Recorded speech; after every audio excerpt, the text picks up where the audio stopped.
¿Qué tal? ¿Cómo están? ¿Todos ya están listos con la separata?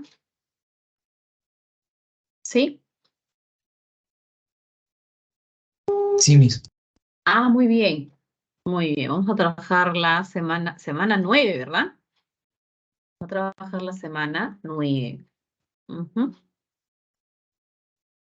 Así es. De frente, ¿no? De frente vamos a trabajar con, ahí vienen a ser los textos. Muy bien. Voy a comenzar a compartir.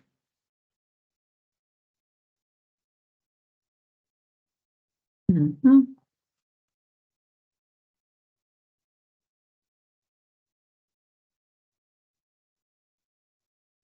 Novedades, chicos, mientras que voy abriendo el archivo.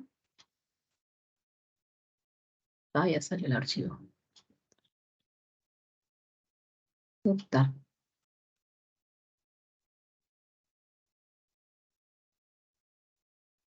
Ujú, ujú. ¿Novedades? ¿No hay novedades? Listo.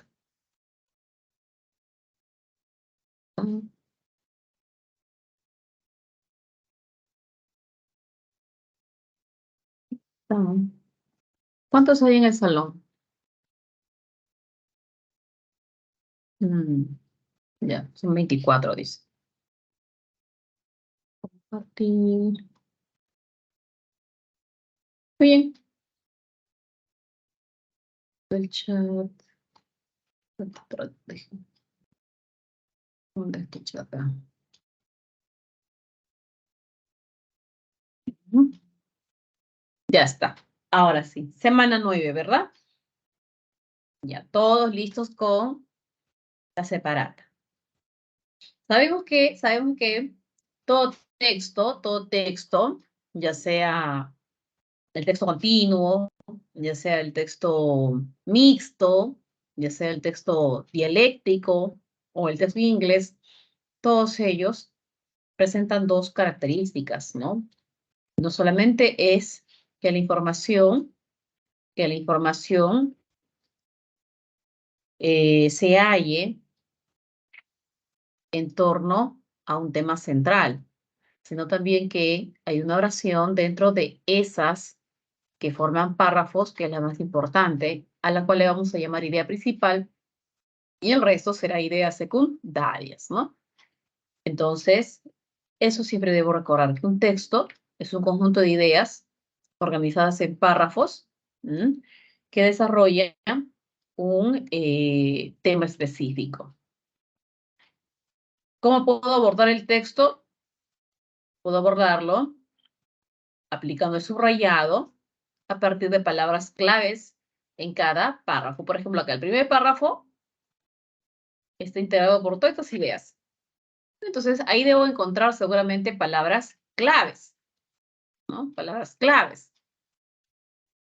Me dice lo siguiente: el consumo de drogas es moralmente reprobable debido a los múltiples daños que producen en los individuos que las toman. Así, el consumo intenso de drogas arruina el carácter del ser humano, deteriora la dignidad, agota el sentido de responsabilidad, disminuye la productividad, pero sobre todo, se sabe que quien consume drogas se vuelve un esclavo de ellas, pierde su capacidad para tomar decisiones autónomas, así como el control sobre sus propias acciones. Hasta ese punto seguido, si bien es cierto, el autor inicia con la frase consumo de drogas, ¿ya? Que nos dice es moralmente reprobable, o sea, moralmente hay un rechazo a esa actividad. ¿Y por qué? Ya he explicado las causas. ¿Por qué es reprochable? ¿Por qué se rechaza categóricamente a nivel moral? Porque generan muchos daños, perjuicios en las personas que las consumen. Así es. ¿Cómo cuáles? El carácter del ser humano. El carácter del ser humano se ve afectado. Va a deteriorar la dignidad del hombre. Ya la persona pierde la responsabilidad, ya no produce. Así es. Prácticamente la persona pierde, ¿qué? Pierde su autonomía sobre sí mismo, sobre un esclavo de ellas, entre otras, ¿no? La potencia innata de la sustancia convierte inevitablemente al adulto en un adicto, ¿no? Esas sustancias, llámese drogas, poseen por naturaleza un fuerte poder que convierte al adulto en un adicto.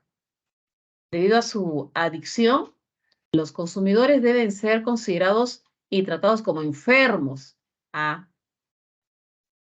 una idea bastante específica del autor. Así es. Como causa adicción, ¿no? Entonces las personas que ya se hallan dependientes de ellas, ¿cómo deben ser tratadas? Enfermas. Esto justifica que se vea el tema de las drogas como un problema de salud pública en el cual tiene que intervenir el Estado. Por ello, puede afirmarse que el Estado está legítimamente autorizado para prohibir y penalizar el uso de las drogas en aras de proteger la autonomía individual de los ciudadanos. Dicho de otra manera, tiene la autoridad para restringir la autonomía de quienes quieren consumir drogas, con el fin de salvaguardar dicha autonomía. Hasta que nos ha dicho, el autor está proponiendo como justamente pues esta dependencia de las drogas, ¿ya? Sería un tipo de enfermedad, así es. Entonces, ¿quién debe intervenir? El Estado. El Estado debería intervenir, así es. Quiere decir que el Estado podría autorizar, podría determinar la condición de esa persona que se haya dependiendo de las drogas. ¿Para qué? Para que de esa manera se lo pueda proteger. El Estado prácticamente decidiría la condición de esta persona inmerso en las drogas. Así es. ¿Qué más nos dice? ¿Cómo lo expresa el filósofo Douglas? Ah, mira, interesante. Una frasecita en inglés. Con esa frase en inglés se debe estar justificando por qué el Estado, ¿ya?, tendría que intervenir, así es, en la condición de la persona que se haya sumido en las drogas. Así es. ¿Cómo traducimos esa frase del inglés? ¿Qué dice el filósofo Douglas? Para poder justificar que el Estado tiene todo el derecho y obligación de intervenir en las personas que ya padecen, pues, de una drogadicción.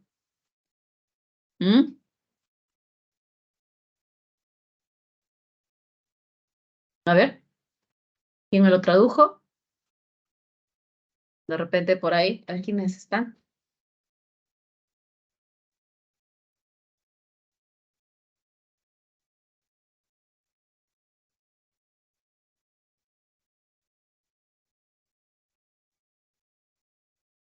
¿Ninguno?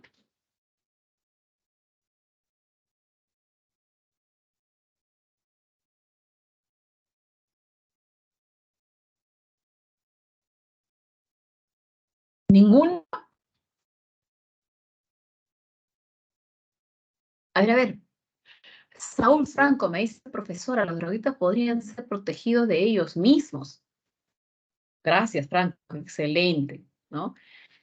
Acá mira, los drogadictos, las personas que usan drogas, acá estamos hablando de una posibilidad, ¿no? Podrían ser protegidos, ¿de quién? De ellos mismos, así es. Entonces, con esta frase, Gracias, Saúl Franco. Con esta frase, Saúl Franco, el filósofo Douglas, estaría de acuerdo y justificaría que el Estado intervenga, ¿no?, en la condición de drogadicción de las personas. Así es. ¿Por qué el Estado debería intervenir? Justamente porque los drogadictos podrían ser protegidos de ellos mismos. ¿Qué quiere decir? Que ellos prácticamente podrían dañarse a sí mismos, podrían acabar consigo mismos. El hecho de mantenerse en esa condición ya es un deterioro moral, un deterioro físico que podría conllevar a su muerte. Así es, ¿no? Entonces el Estado por eso tiene que intervenir. Muy bien, gracias. Excelente. Sí, sigamos. Entonces, hasta ahí, hasta el primer párrafo me doy cuenta que efectivamente el autor primero comenzó a hablar acerca de qué pasa con el consumo de drogas. Puede ocasionar que una persona termine siendo adicta. Y cuando ya es adicto, prácticamente hay un deterioro moral. La persona pierde su condición de ser humano, pierde la dignidad, pierde la responsabilidad, pierde su autonomía, prácticamente se vuelve un esclavo de las drogas. Debido a eso, ¿qué dice el Estado? El Estado tendría que intervenir porque ya en estas condiciones se convierte en una enfermedad, ¿no? La intervención por parte del Estado, a ver, acá justamente lo va a desarrollar. La intervención por parte del Estado para restringir la autonomía de los ciudadanos en aras de protegerla, para ser catalogada como una propuesta paternalista. Sin embargo, este paternalismo que supone la interferencia por parte del Estado o de un individuo en la vida privada de un adulto en contra de su voluntad se justifica siempre que la persona afectada es capaz de cometer actos que representan un daño para sí mismo y supone que una persona sobre cuya vida privada se ha interferido se encuentra mejor que de no haberlo hecho. Así, o sea, no es simplemente intervención del Estado, dice el autor, en cualquier situación, no lo es, ¿no?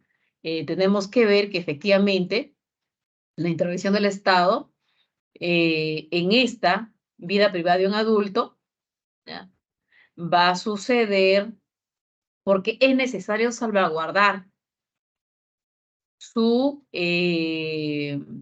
bienestar. Es necesario, ¿no? Y se podría, así la persona no quiera, porque está enfermo, es un drogadicto, ¿ya? Contra su voluntad es necesario. ¿Ya? ¿Por qué? Porque, ¿no?, dice, se justifica siempre que la persona afectada es capaz de cometer actos que representan daño para sí mismo y supone que una persona sobre cuya vida privada se ha interferido se encuentra mejor de no haberlo hecho. Así es. Una persona que consume drogas realiza una acción que representa un daño a sí misma, puesto que consumir drogas produce adicción y una adicción es una enfermedad. Acá voy a recalcar, ¿no?, lo que había dicho en el párrafo anterior, que justamente la drogadicción es una enfermedad. Y al ser una enfermedad, el consumidor no tiene el control sobre su deseo de tomar drogas, ni sobre el comportamiento resultante de su deseo. Por lo tanto, el Estado tiene razones suficientes para intervenir en la vida privada de ese individuo y coaccionarlo y obligarlo para que no consuma drogas. Vuelve a recalcar, ¿no?, para que su conclusión sea mucho más clara. Por todo lo expuesto de cómo esa persona que está dependiendo de las drogas vulnera su propia integridad física, mental, ¿no?, es que el Estado debe intervenir, así sea contra su voluntad. Así es. Muy bien, ya está. Veamos las preguntas.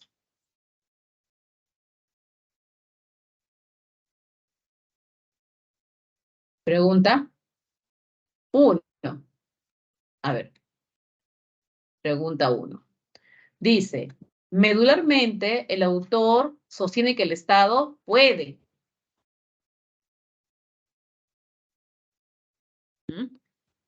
Medularmente, o sea, en esencia, el autor sostiene que el Estado puede. ¿Qué nos ha hecho del Estado? Vamos a recordar por acá. Profesora me ha dicho que el Estado puede intervenir. Esa palabra al final, como conclusión, lo recalca, ¿no? Intervenir. Y puede intervenir en, ¿qué cosa? En la vida de un drogadicto. ¿Para qué? Para salvaguardarlo de sí mismo, porque él ha perdido el control, ¿no? Él ha perdido el control. Entonces, a ver, ¿cuál de estas tiene que ver con lo que he pensado? Profesora, que puede intervenir en la vida de una persona que consume drogas. Porque de lo contrario, esta persona podría hacerse daño a sí mismo, ¿no? A ver, A, B, C, D o E.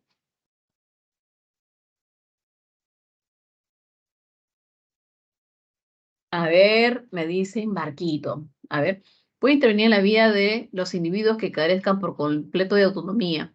Uy, pero ¿sabes qué falta? ¿Sabes qué falta? No habla de cualquier persona. ¿Te acuerdas?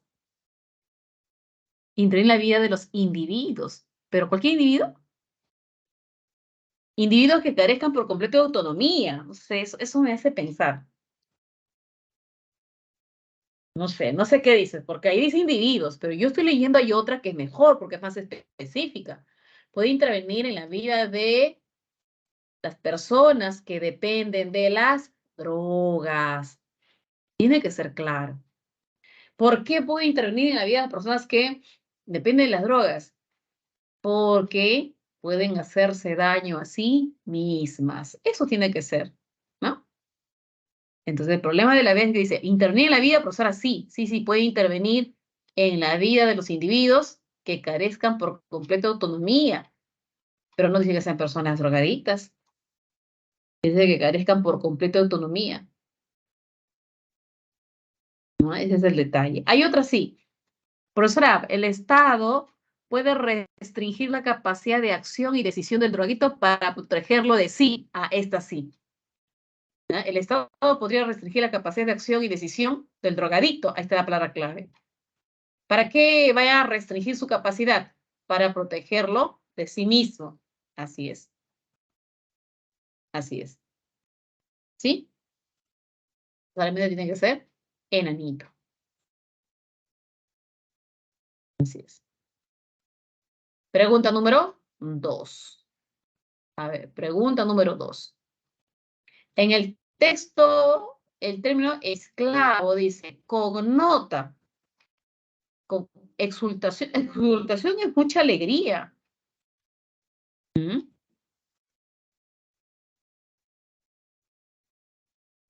Se vuelve esclavo de esta, se vuelve esclavo de las drogas.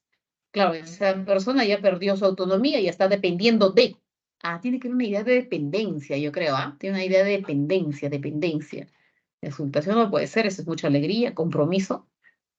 ¿Se vuelve comprometido de ellas? No. Se vuelve enclaustramiento, es encerrado. Solicitud, pedido. ¿Qué connota? Subordinación. ¿Por qué subordinación?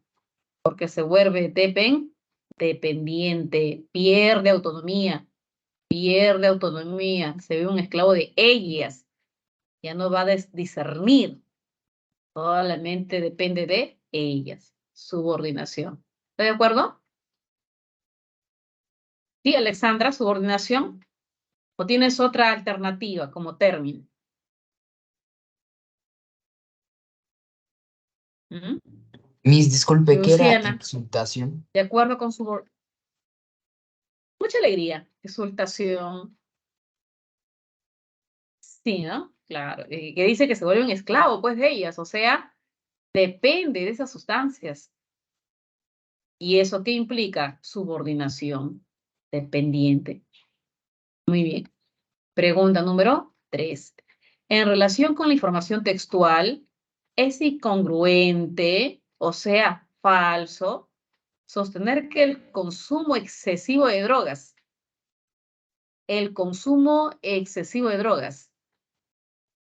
que podría decir de ese consumo excesivo de drogas?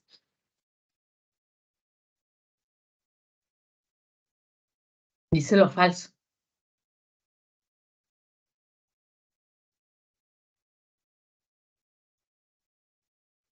Ujú. La T. Ujú. Vamos a ver, Luciana, vamos a ver. Profesora, es falso, es incongruente, incompatible suponer que el consumo excesivo de drogas permite que con el tiempo el individuo controle las dosis diarias. Ah, no, eso es falso, eso es incompatible. No puede, ¿por qué? ¿Por qué? Porque con el tiempo ese individuo va a dejar de controlar las dosis. Ya no puede controlar porque ya se volvió, ¿qué cosa? Un esclavo de ellas. Al volverse un esclavo, él ya pierde el control de todo. Entonces, decir que permite que con el tiempo el individuo controle, no va a controlar nada. Tienes razón, Luciana. Vamos a verificar las demás, ¿ya? A ver. Sostiene que el consumo excesivo de drogas, conforme la adicción incrementa su intensidad, merma y disminuye. Disminuye la capacidad de decisión, eso es verdadero. Claro, va a perder decisión conforme va aumentando esa adicción. Modifica negativamente la forma de comportarse habitualmente la persona. Por supuesto, hay una modificación negativa, la persona pierde responsabilidad. Verdadero. Deriva en una condición médica que puede ser, claro, debe ser considerada una enfermedad, dice. Debe ser considerada una enfermedad. Es moralmente reprobable debido a los numerosos efectos nocivos. Exacto. La única falsa, dadito. ¿Sí? Estamos de acuerdo, ¿no? Estamos de acuerdo. Otra.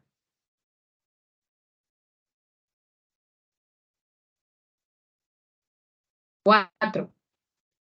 Sí, 4, ya salió. Respecto al consumo adictivo de estupefacientes, es válido. Dice acá consumo adictivo. Se ha vuelto un adicto a los estupefacientes. Ya es un adicto, ya. Ya es un adicto a estos medicamentos. Ya es un adicto. ¿Qué podríamos inferir? ¿Mm? Si ya es un drogadicto, puede causar que el afectado pierda la confianza. Claro, va a perder la confianza, por supuesto. Pasado un tiempo específico, causa necesariamente, no, eso de decir causa necesariamente el fallecimiento de la persona, no podríamos establecer. Su condición de enfermedad varía sin importar la frecuencia. No, sí importa la frecuencia. Sí importa la frecuencia para ver la condición de su enfermedad. Esto es también falso. Permite que las personas establezcan una relación útil con su conciencia interior. No. Como ya se convirtió en un drogadicto, ya no hay conciencia interior. Provoca estados de calma según el metabolismo. No hay calma. Más bien acá va a haber como ya es un adicto, va a haber una situación bastante complicada, ¿no? Así es. Listo. 4, entonces, amistad. Pregunta de extrapolación. Ahí está, pregunta de extrapolación. Si los adictos a las drogas de forma deliberada, o sea, ¿qué significa deliberada? ¿Mm? O sea, planificada, pensada. Si los adictos a las drogas, ¿no?, de forma planificada, pensada, buscaran el apoyo de instituciones especializadas del gobierno. ¿Mm? Tienes que pensar en el texto. ¿Con qué parte del texto tiene que ver esto? ¿Con qué parte del texto tiene que ver esto? ¿Mm?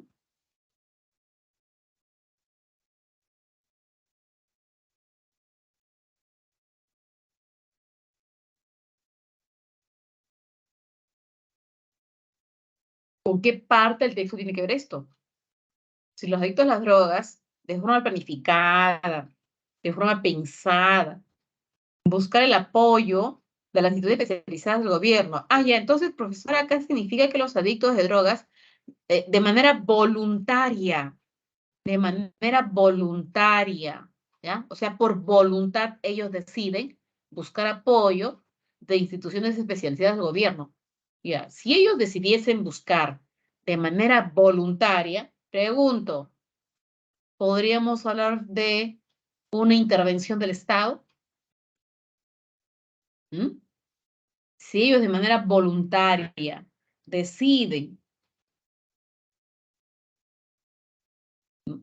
pedir ayuda a las instituciones especializadas del gobierno, entonces uno piensa, ¿no? Dice, a ver, en el texto me están proponiendo que las personas que consumen drogas, ¿ya? Que se convierten en drogadictos, ya pierden prácticamente, pierden su autocontrol, pierden su independencia, se dañan a nivel físico, a nivel moral, la persona pierde la responsabilidad, pierde su conciencia.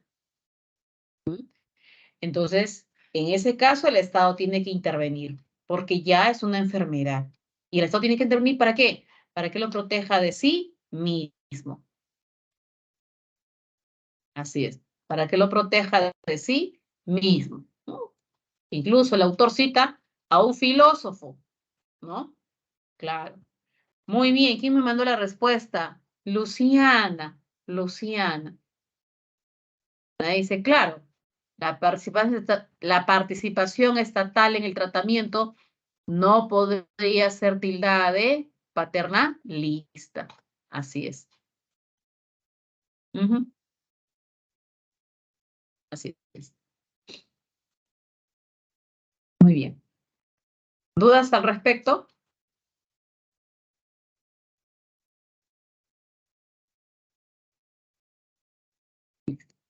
Clarito, clarito. Trabajemos el siguiente texto. ¿No? Trabajamos el siguiente texto. Ah, hay una 6. Hay una 6. Respecto a la cita del filósofo Douglas. Ah, eso nos hizo un gran favor. Hay un compañero. Déjame darte la mención. ¿Quién fue? Fue nuestro compañero Saúl Franco. Saúl Franco ya lo tradujo. Respecto a la cita del filósofo Douglas, es válido colegir que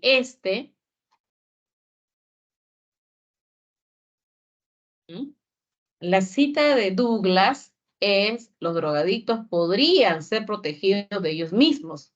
Y esta expresión la da cuando trata de justificar la intervención del Estado en las personas que padecen drogadicción. Entonces, respecto a esa cita, ¿qué podría inferir? Que o sea, que el filósofo,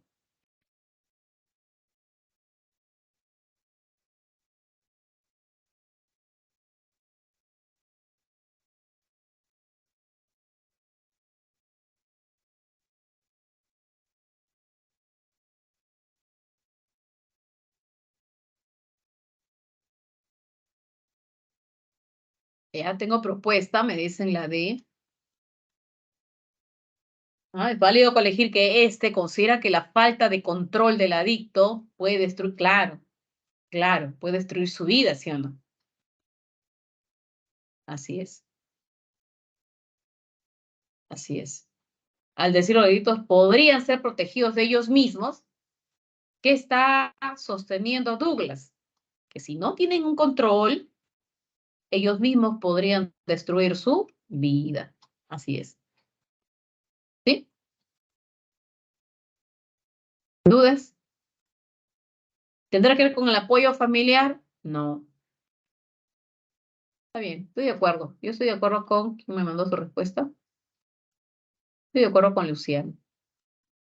Así es. Dadito nada más. Ahora sí, ya veo asomarse el texto 2. Muy bien. Leamos el texto 2. También es un texto continuo. 10 minutitos, ¿ya? Son 6:31, 6:41. Y ahora sí leen solitos. 6:41.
Listo. ¿Sí? Dije 6:41. He ampliado a 2 minutos más, 6:43. ¿Ya? Veamos entonces. Pregunta número 1.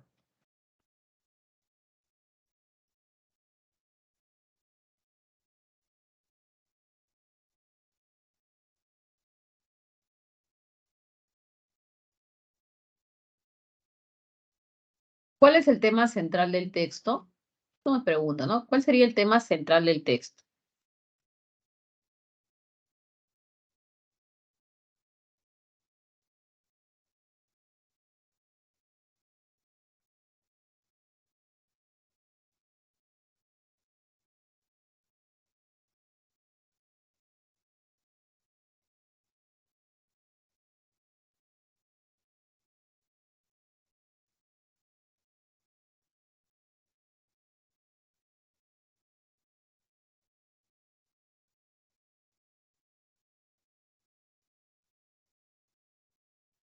A ver, estamos en la pregunta 1, por favor, sus respuestas. Hemos tenido 12 minutos para leer el texto. El tema central del texto es, ¿cuál sería?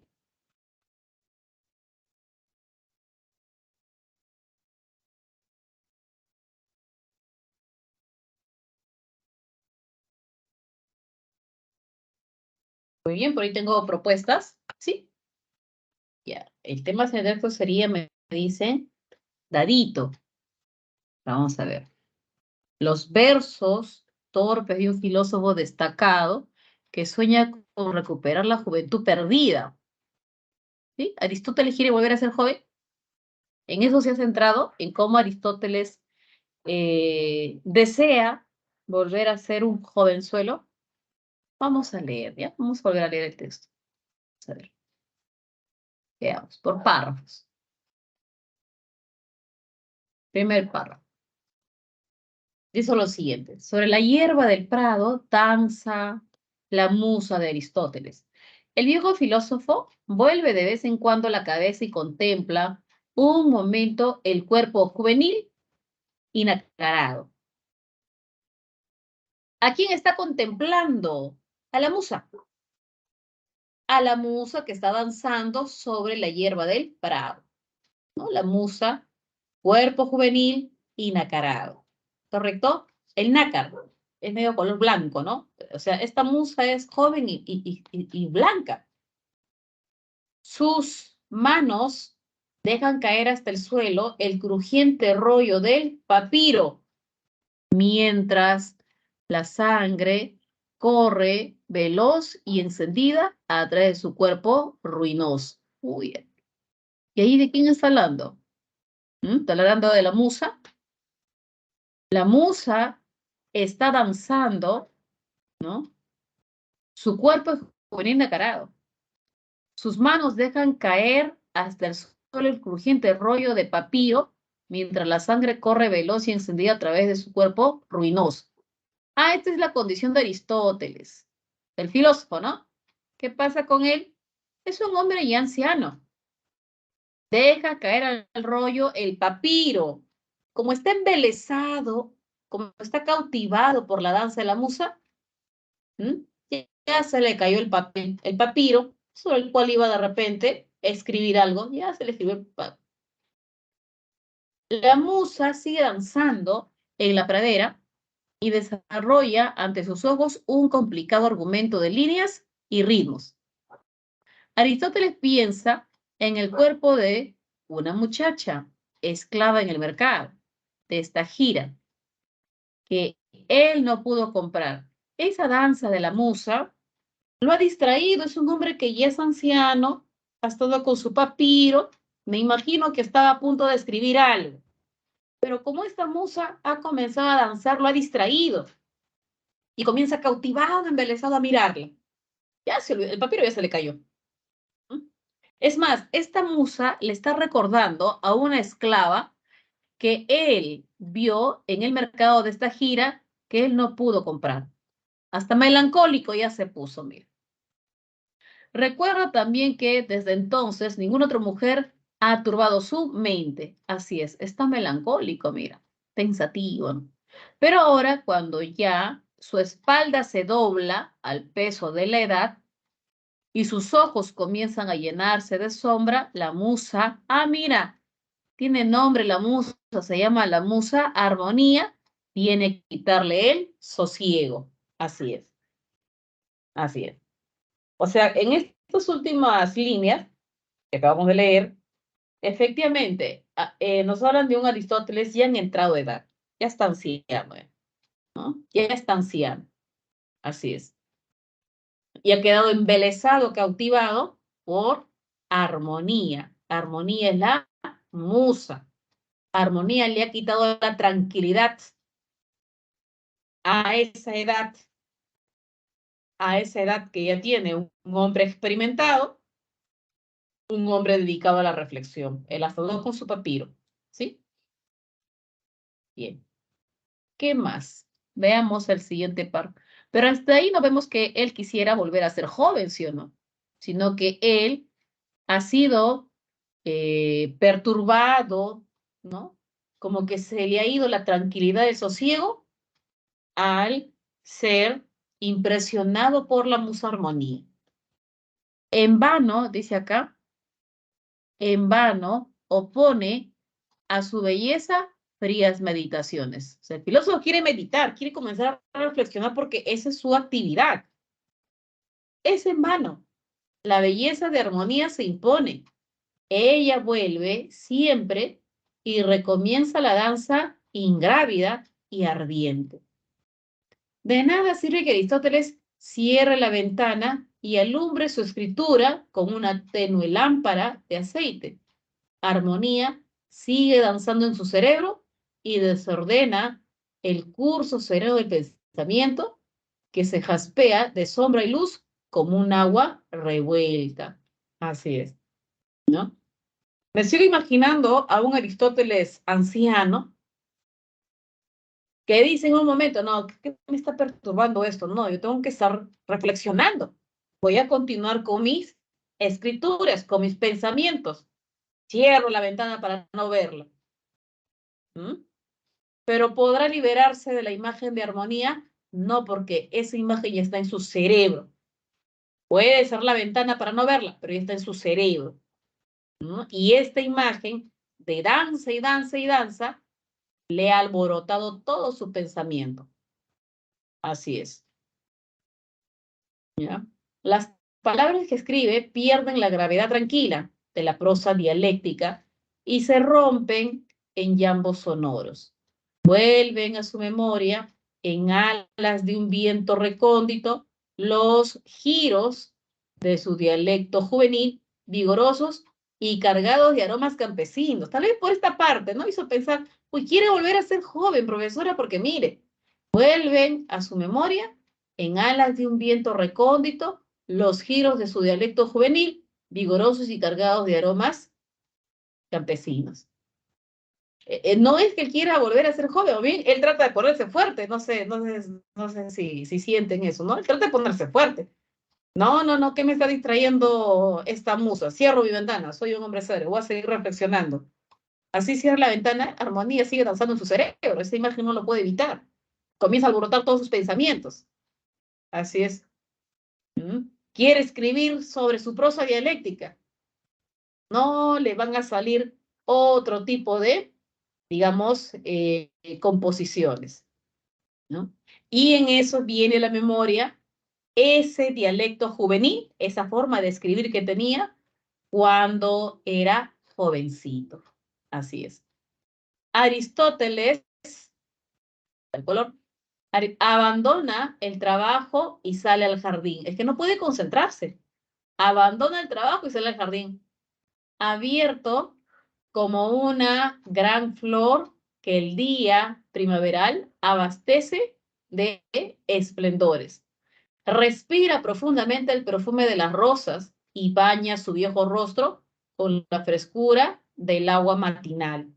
La musa armonía danza frente a él, haciendo y deshaciendo su friso inacabable, su laberinto de formas fugitivas donde la razón humana se extravía. De pronto, Con agilidad imprevista, Aristóteles se echa en pos de la mujer, que huye casi alada y se pierde en el bosque. Como ya no pudo, o sea, en el párrafo anterior decía que él hizo todo lo posible para ya no verla y seguir, ¿no?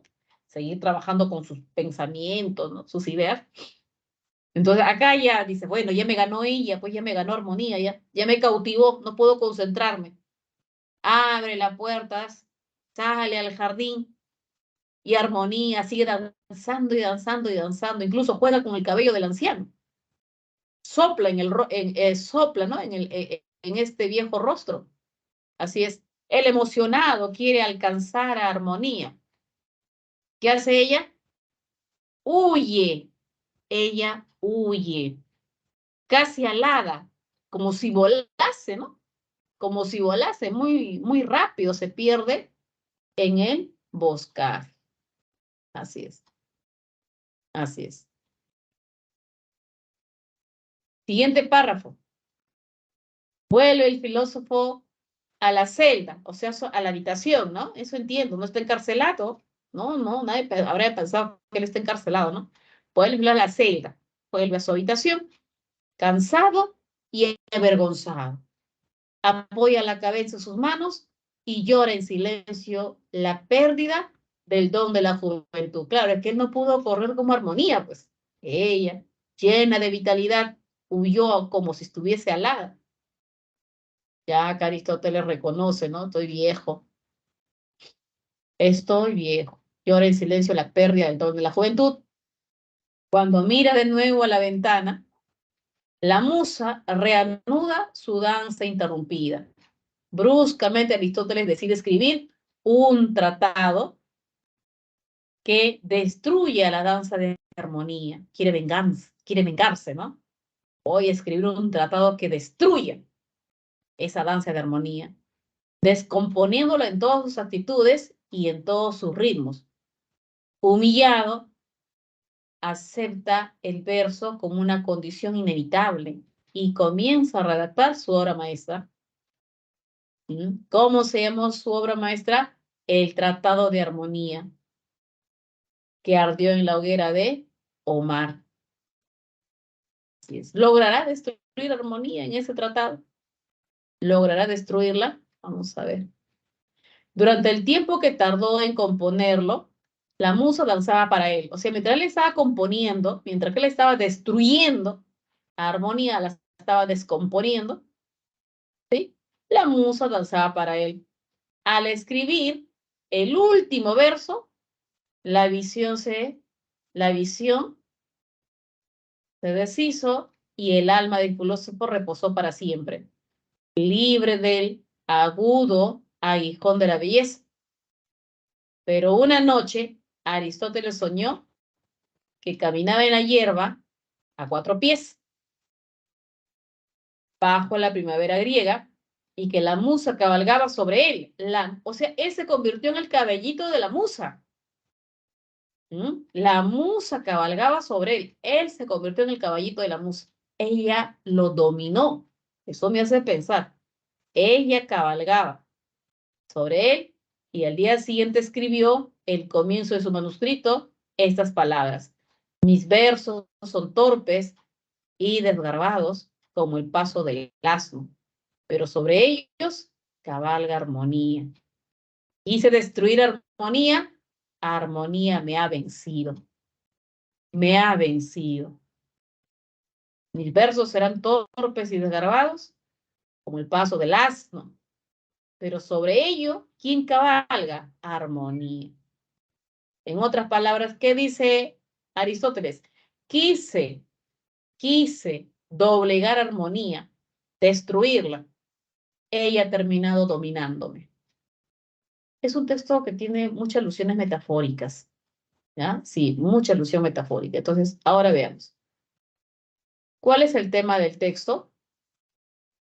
Los versos torpes de un filósofo destacado que sueña, no sueña con recuperar la juventud. Obviamente, en ese momento que no puede percibir armonía, él se siente avergonzado, se siente triste por haber perdido la juventud. Por eso molesto, dice, voy a destruirla, ¿no? Ya, ¿cuál es el tema central? Me dice, la intención del filósofo griego Aristóteles de convertirse, no, él no quiere convertirse en poeta estando anciano, él quiere destruirla, ¿no? Aristóteles como arquetipo o modelo del hombre entregado a la contemplación de la musa, no. Y hasta acá, esa de acá dijimos, ¿quiere recuperar su juventud? No. El predominio del impulso estético sobre la razón humana, representada por Aristóteles. Ah, interesante. El predominio del impulso estético. ¿Quién sería el impulso estético? Armonía. Armonía. Sobre la razón humana, claro, representada por Aristóteles. La razón humana está simbolizada en quién? En Aristóteles. Aristóteles está simbolizando la razón humana. Aristóteles está representando la razón humana, la razón que guía nuestro accionar, nuestro pensamiento, ¿no? Él está escribiendo tratados de filosofía, pero en ese momento, ¿ya? Este impulso estético, literario, representado en armonía, comienza a perturbarlo y al final ella es la que domina. Me dice la E, la musa armonía como una provocativa muchacha que simboliza la lujuria. No, tiene que ver con esto, ¿no? Como a veces nosotros queremos que la razón gobierne, pero el impulso estético se sobrepone. Así es. Ese es el típico caso que nos ha reflejado en este texto. Hay mucha simbolización. Sí, dadito nada más. Vamos con la pregunta número 2. Gravedad. Ah, está en el segundo párrafo. Estaba en el segundo párrafo. El término gravedad significa.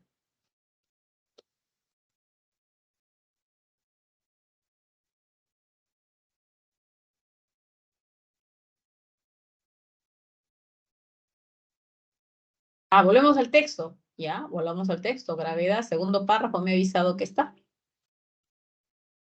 Hoy no está en negrita. No lo veo en negrita. Pero dice que está en el segundo párrafo. ¿Alguien lo encontró? ¿Qué línea del segundo párrafo, por favor?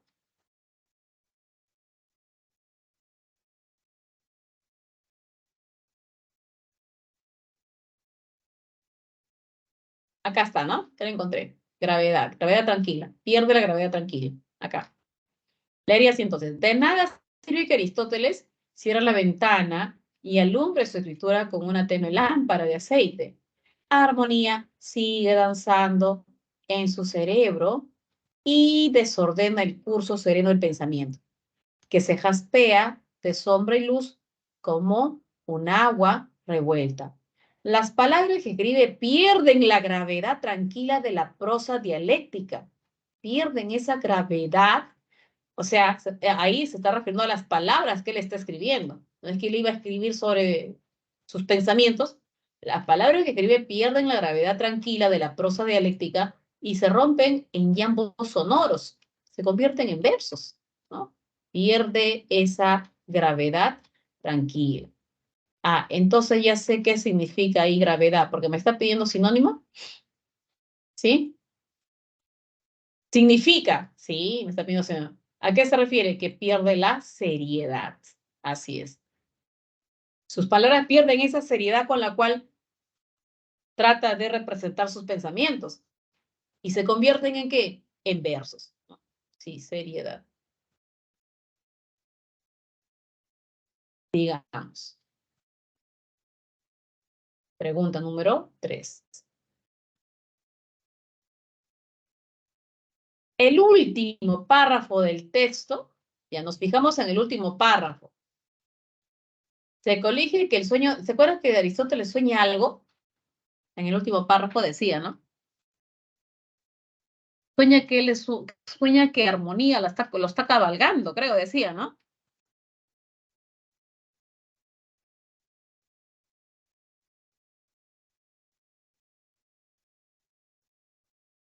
¿No? Ahí en el sueño hablaba acerca de que Armonía lo está cabalgando. Pues decíamos, ¿no? ¿Qué cosa pasó? Aristóteles, que en este caso representa la razón humana, terminó siendo subordinado ¿por quién? Por Armonía, que viene a ser la belleza estética, ¿no? Así es. ¿Es una alegoría? Claro, es una alegoría porque es una simbolización de la subordinación de la razón. ¿A quién ha quedado subordinada la razón? Pues a la belleza. Ujú. A la belleza. Correcto. 3 casitas. 4. Resulta incompatible, o sea, falso, afirmar que Aristóteles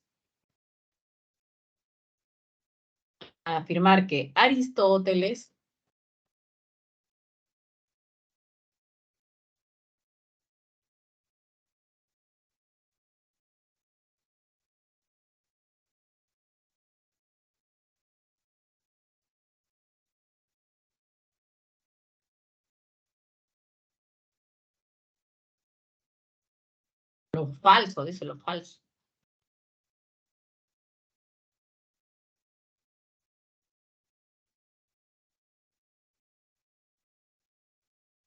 A ver. Aristóteles, les pregunto, vamos marcando acá uno. ¿Se puso nostálgico tras haber sido rechazado por la musa? ¿Se puso o no se puso nostálgico?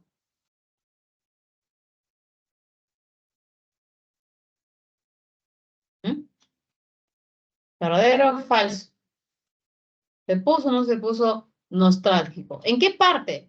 ¿Te acuerdas cuando él sale corriendo cuando él sale corriendo, no, cuando él sale al jardín en busca de armonía?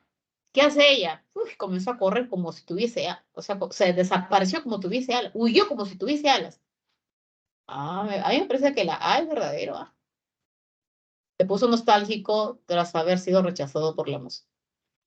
Quedó realmente embelesado por la belleza. Claro, quedó embelesado, cautivado, ¿no? Se le cae el papiro, quedado embelesado, cautivado. No se lo puede sacar de la cabeza.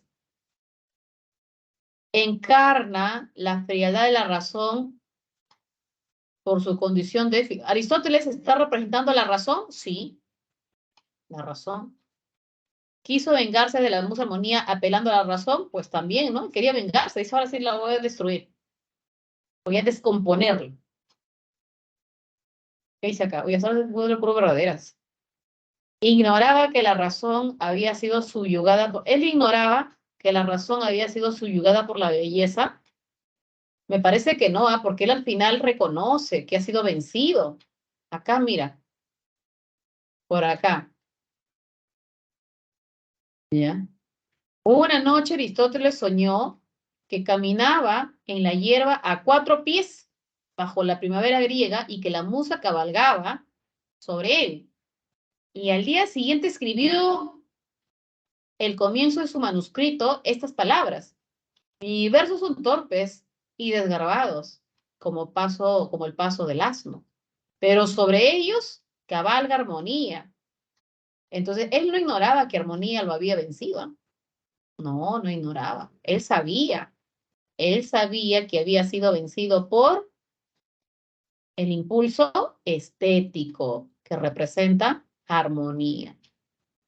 ¿Dónde me quedé? Aquí. Él no ignoraba, él sabía. Ahí lo dice, la última línea. Pregunta 5. El cuarto párrafo del texto se deduce que el verso fue una condición inevitable para Aristóteles. Obviamente cuando alguien escribe sus pensamientos, sus reflexiones, lo hace en prosa. Cuando él quiere escribir un tratado que destruye armonía, tiene que hacerlo en prosa. Prosa es esto, ¿no? Todo el reglón. Pero él dice, no, para destruirlo tengo que usar el verso. El verso, dice, ¿no? Voy a escribir en verso y la voy a destruir. Así es. Entonces, se deduce que el verso fue una condición inevitable para Aristóteles. ¿Sí? ¿Por qué? Porque todo comienza ya que, puesto que, con el objeto de, debido a que, ¿Por qué?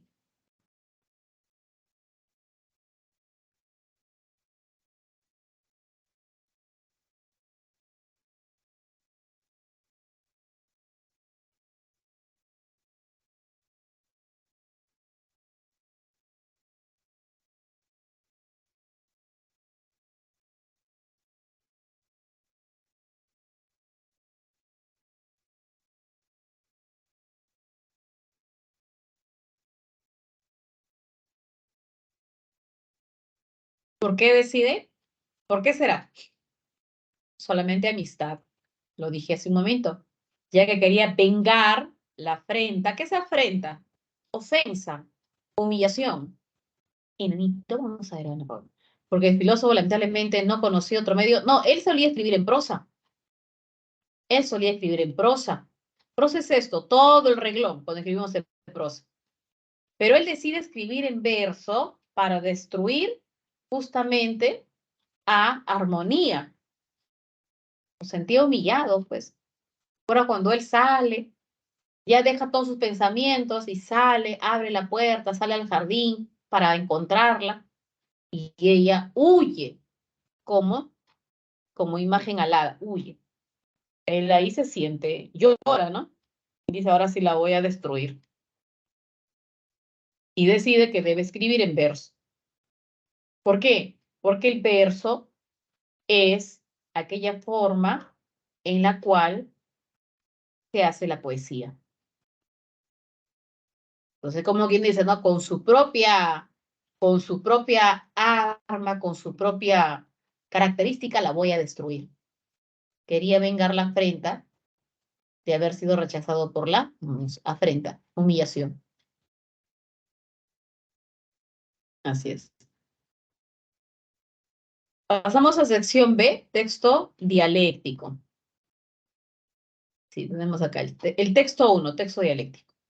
Tenemos dos versiones, A y B. Son 7 y 10, ya, 7 y 20. Hay que ponerle 10 minutitos.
Listo.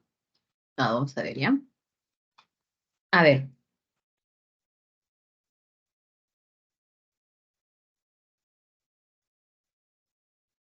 Por párrafos. En un texto dialéctico es un tipo de texto argumentativo, es cierto. Entonces debe haber controversia, punto de vista y argumentos. ¿Está bien? La controversia es el asunto del debate. Es el asunto del debate, el cual está generando posturas o puntos de vista diferentes o contrarios.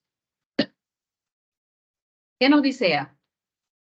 La literatura es un producto social, o sea, de frente, desde el inicio, ¿qué dice? La literatura es un producto social y a veces pretende tener un fin político, pero debemos partir del hecho de que la literatura en sí misma no tiene ninguna utilidad, ni mucho menos sirve para transformar nada. ¿Mm? No tiene ninguna utilidad, no sirve para transformar nada. Suponiendo que algún escritor pretenda sinceramente cambiar algo, ¿no? Ya, pongamos el caso, dice, ¿qué pasaría ya? Pongamos el caso, ¿qué pasaría si de repente eh, un escritor pretende sinceramente cambiar algo, ya sea la sociedad o al hombre? ¿Mm? Ojo, poniendo el caso en que algún escritor pretenda sinceramente cambiar algo, ya sea la sociedad, ya sea al hombre, en realidad la literatura no va a ayudar.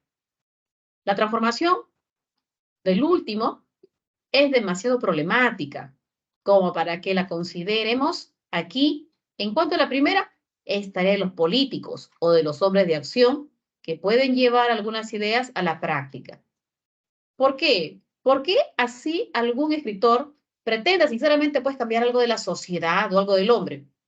La literatura no va a ayudar. Inútil en esos aspectos. ¿Por qué dice el autor? ¿Por qué? Porque tratar de cambiar al hombre es algo sumamente problemático, ¿correcto? Y tratar de cambiar la sociedad es ese asunto de los políticos, no de los escritores. Así es.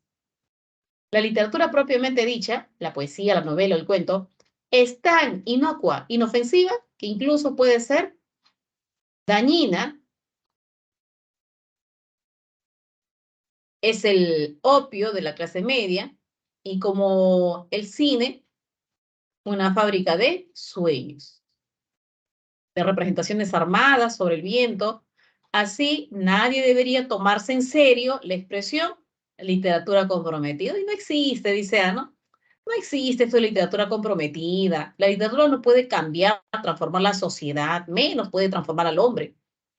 El hombre es demasiado complejo para ser transformado por la literatura. Y la transformación de la sociedad es tarea de los políticos. No existe esto. Que en el fondo no significa nada, ya que, salvo en términos estéticos, el compromiso carece de significado en la literatura. Puede ser un rótulo, un título estético, pero practicidad no la tiene. No la tiene. ¿Sí? No sé por qué la literatura tiene tanto prestigio, ni por qué a veces a los escritores se les pide, y en muchos casos se les exige, que hagan novelas como editoriales o poemas para derrumbar al tirano. Otra cosa es que el novelista, el poeta o el ensayista quieran hacerlo para estar de acuerdo con el dicho de que soñar no cuesta nada. La proliferación, por ejemplo, en los Estados Unidos de los libros más duros, de los libros de protesta, 8 o 10 bestsellers al año, hace que cuando los lee, la gente se imagina que actúa. La gente se mimetiza, ¿no? ¿Por qué estas obras tienen tanto éxito editorial? Es que la gente las lee, la gente se imagina que actúa. Es más valiosa la acción del joven que rompe o quema su tarjeta de reclutamiento que leer esos 8 libros, incluso que escribirlos.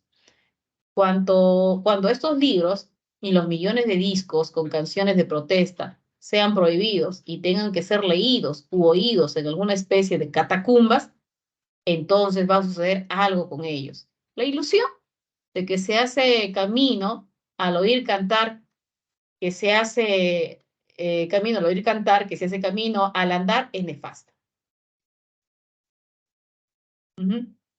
Sin duda, cada clase tiene el opio que se merece, pero tal vez lo más penoso es que todavía existan personas que consideren que la literatura o el arte puede transformar al mundo. O peor aún, que crean que realmente puede existir algo como compromiso en la literatura. Para el autor no existe la literatura comprometida como tal. No existe. No puede generar cambios sustanciales en la sociedad, menos en el hombre. ¿No? Te lo he explicado por qué. Veamos el texto B. De hecho, que para él sí existe literatura comprometida. Sí, sí debe existir. A ver, ¿qué nos dice? Pese a que uno pueda dudar de la eficacia de la literatura para cambiar al mundo, o tildar de ingenuos a los escritores que emplean su escritura como un arma de combate social, cabe preguntarse por qué una obra de ficción puede ser entendida como un atentado contra un régimen político o por qué en determinadas coordenadas históricas una canción o una poesía pueden ser consideradas peligrosas, incluso más peligrosas que un fusil. Ah, acá le dice, no dice, profesora, literatura comprometida. No, pero le está diciendo, ¿ah? Para aquellos incrédulos que piensan que la literatura no puede cambiar el mundo, o para aquellos que dicen que los escritores son ingenuos cuando tratan de emplear su escritura como un arma de combate social. Pregúntense ustedes ingenuos que piensan que la literatura no puede cambiar al mundo o que los escritores son unos ingenuos cuando emplean su escritura como arma. Pregúntense, pregúntense, ¿ya? ¿Cómo una obra de ficción, o sea, una obra literaria, puede ser entendida como un atentado contra el régimen político? En determinadas coordenadas históricas, o sea, en determinados tiempos, una canción, una poesía, puede ser considerada peligrosa, incluso más peligrosa que un fusil. O sea, para él, la literatura sí puede generar cambios, incluso, ¿no? Puede ir contra un régimen. Explícita o implícitamente, escribe el historiador de la literatura Ignacio Soldevilla, toda la producción literaria manifiesta, con lo dicho o lo silenciado, la actitud de sus creadores con respecto a la realidad en cuyo seno viven y crean. Y eso ha sido así, evidentemente, desde que la literatura es literatura. O sea, siempre la literatura va a marcar una postura. Una postura. Puede ser una postura en torno a una situación, al digamos, pues a las circunstancias sociales que se están viviendo, sociales, políticas, ¿no? O puede ser simplemente que el autor quiere evadir. Ahí se ve su compromiso. Si realmente quiere hacerse los oídos sordos o quiere afrontar lo que sucede en su entorno. Y eso depende de él. Y eso deja mucho que desear, ¿no? Así es. Desde la antigüedad a nuestros días, los textos literarios siempre han postulado pautas culturales, modelos de conducta y visiones del mundo. He aquí la doble peligrosidad de dichos textos. Peligrosos para la seguridad del autor, como señalaba el poeta cubano Humberto Padilla, siempre estará acechándote algún poema peligroso y peligrosos para la salud de las tiranías, como ha observado Mario Vargas Llosa. Peligrosos no porque sus artificios difundan mentiras, como sostenía Platón, para justificar la expulsión de los poetas de su estado ideal, o porque sean fuente de conocimiento, como creía Aristóteles, sino porque ya reflejen fielmente la realidad o creen mundos fantásticos, ya propongan revoluciones o afirmen lo dado. Siempre están comprometidas con la realidad del presente. Y por eso habrán de poner en entredicho nuestra propia y limitada percepción del mundo. Entonces, ya en este segundo párrafo, el autor es mucho más explícito en torno a por qué la literatura sí puede ser comprometida, sí puede generar cambios significativos. Y ha citado diferentes personajes para dar cuenta de ello. Así es. Siguiente párrafo viene ya lo que conocemos como el remate. Conclusión.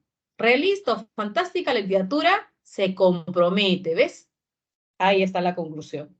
Realista o fantástica literatura se compromete con la realidad, atrapando al lector cuando instaura mundos posibles e indica la posibilidad de una forma de vida diferente. O cuando, como en el caso de La colmena de Camilo José Cela, reproduce fragmentos de la cotidianidad para que los lectores ya no puedan decir que le ignoran. Por ello, y pese al tinte determinista, cabría reconocer la imposibilidad de una literatura. Es imposible que una literatura no sea comprometida. O sea, para él sí existe la literatura comprometida. Entonces yo creo que ya podemos determinar cuál es el asunto acá, la controversia. La frase clave en ese asunto debe ser literatura comprometida. En esencia, ambos textos discuten sobre, ¿será el compromiso como una posibilidad estética? La situación de la literatura en el mundo actual, la búsqueda de un compromiso literario cabal es completo, los vínculos inciertos entre literatura y política, la pertinencia del compromiso en la literatura. Sé que solamente podrían estar entre estas dos seguramente, ¿no? Porque ahí tiene justamente las dos palabras clave, literatura y compromiso. Entonces, uno puede estar entre la A o la E, profesora, porque ahí están las dos palabras clave, compromiso, literatura.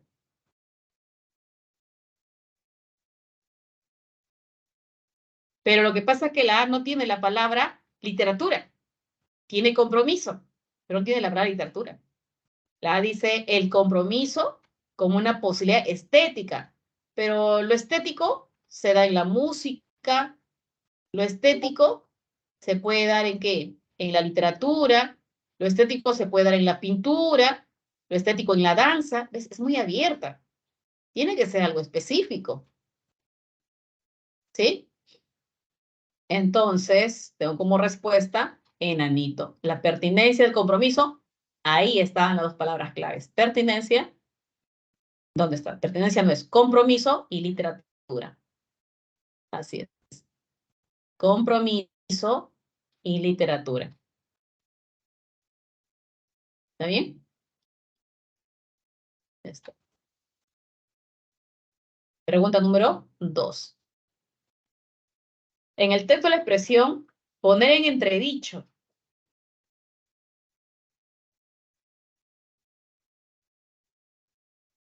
Poner en entredicho. Bueno, en ese caso me parece que está bastante sencillo. Solamente sería dadito. No hay un cuestionamiento. Hay un cuestionamiento. O sea, la literatura puede cuestionar, increpar. Así es. Sería solamente 2, dadito. 3. Respecto a la peligrosidad de los textos literarios descrita en el texto B, es inconducente. Uy, lo falso. B nos hablaba acerca de la peligrosidad de los textos literarios, ¿no? Una de estas ideas es falsa.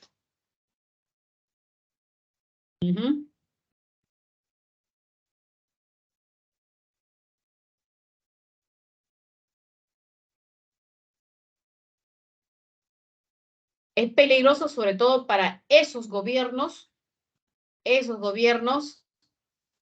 al final, mira, literal, recordemos, cuando habla de la peligrosidad.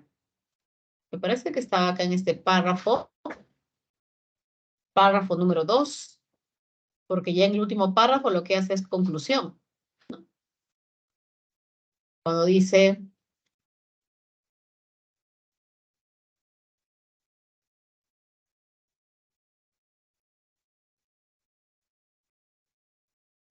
Acá está lo peligroso, ¿no? Ahí comienza a mencionar. Desde la antigüedad a nuestros días, los textos literarios siempre han postulado pautas culturales, modelos de conducta y visión del mundo.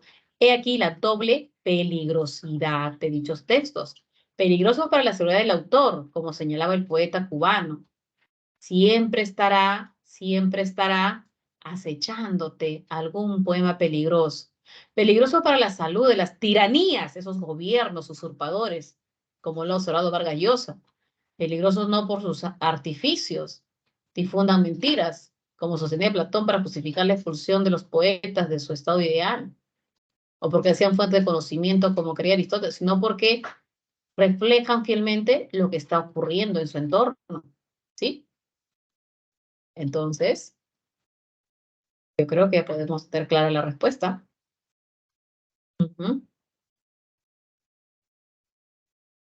Esa peligrosidad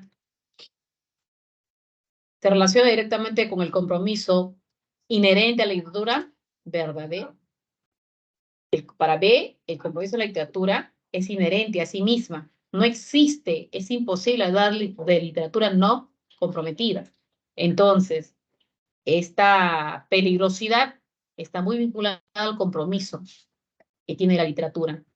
Ser una literatura comprometida, una literatura que refleja la realidad tal como es. A ver, la B. Constituye una amenaza potencial para la integridad de los escritores. Esa es la primera peligrosidad, ¿no? Lo que dice el escritor cubano. Una amenaza potencial para la integridad de los escritores. Fortalece la percepción común que se tiene en la vida. ¿Fortalecerá la percepción común?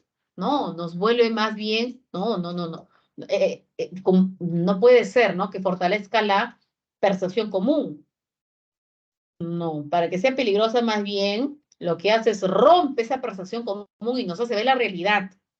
Si hemos estado engañados, si hemos estado manipulados, como que la literatura rompe esa percepción común y nos dice, mira lo que realmente está pasando, mira realmente lo que está ocurriendo. No fortalece la percepción común, no. Más bien, lo que hace sería incentivaría, ¿no? Una insatisfacción de la percepción común. O sea, a mí me parece eso, ¿no? Más bien incentivaría un cuestionamiento a la percepción común. Entonces, extravertido es falso. No depende del enfoque estético que se emplee. Claro, no depende del enfoque estético. Eso es verdadero, no depende del enfoque estético. Genera incomodidad entre quienes detentan, claro, ¿no? Para los usurpadores, ¿no? Para ellos viene a ser peligroso. Efectivamente, la C.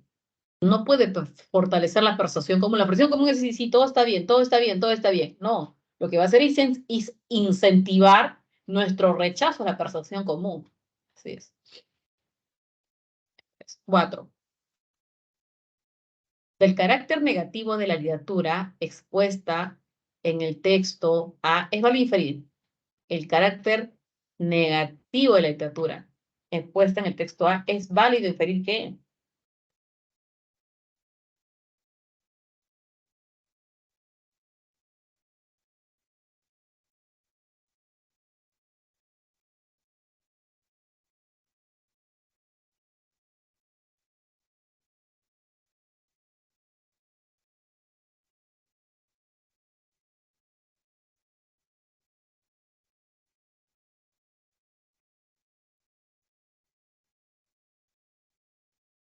en la 4, chicos, chicas,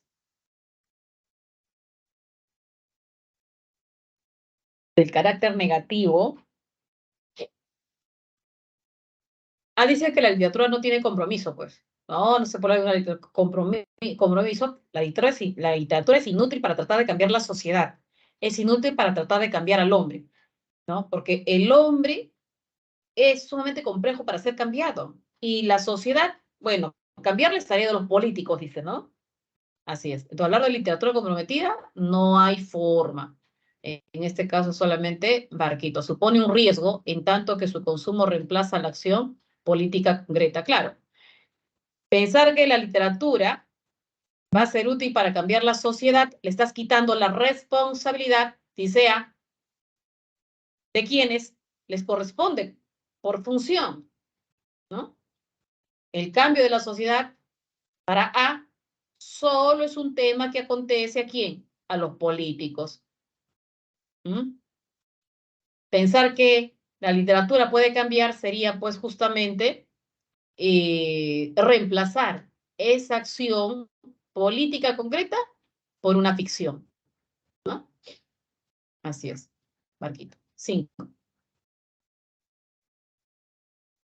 Si los productos literarios fueran incapaces de conservar y manifestar la actitud de sus creadores respecto de la realidad, B nos dice que no puede existir literatura comprometida.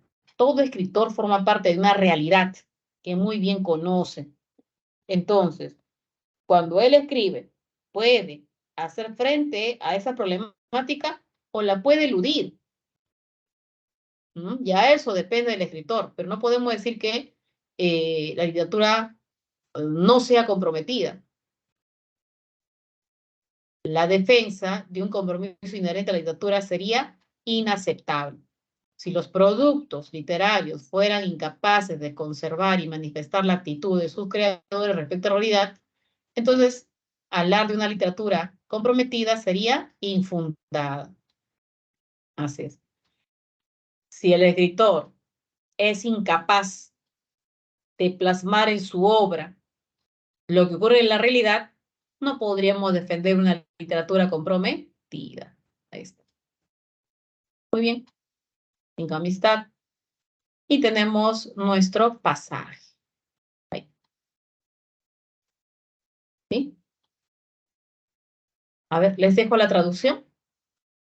¿Sí? Con la traducción. Para pasar a cada pregunta. ¿Eh?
Profesor, disculpe, ¿podría bajar ¿Sí? un poquito más para ver la traducción completa?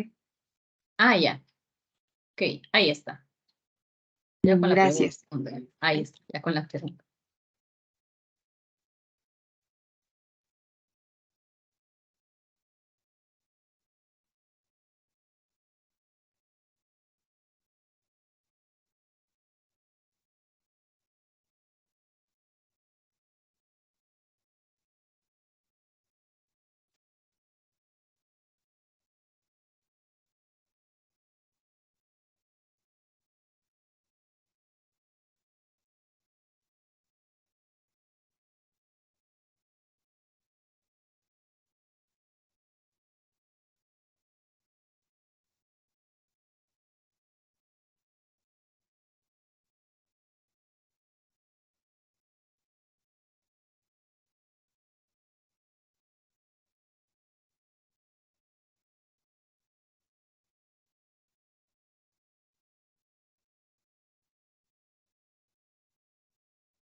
¿Sí?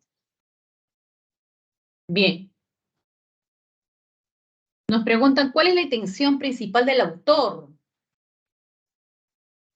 ¿Mm? ¿Será explicar los síntomas principales que causan las alergias? ¿Solamente síntomas?